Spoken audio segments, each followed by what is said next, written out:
Hey everyone! Today, we're tackling a question that might trip up travelers headed to Qatar. Does WhatsApp work there? The answer, unfortunately, is no. Qatar has restrictions in place that block WhatsApp. This is due to the country's telecommunications laws and internet censorship policies. But don't panic. There are still ways to connect with loved ones back home. Although WhatsApp may not be accessible in Qatar, several alternative messaging apps can be used to stay connected, such as CallMama, Telegram, Signal, CallMama, Bottom, and Skype.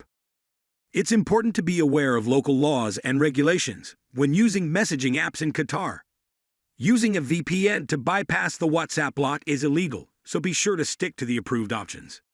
So there you have it. With a few alternative apps, staying connected in Qatar is a breeze. Thanks for joining us today. Have you ever traveled to a place with restrictions on certain apps? Share your experiences in the comments below.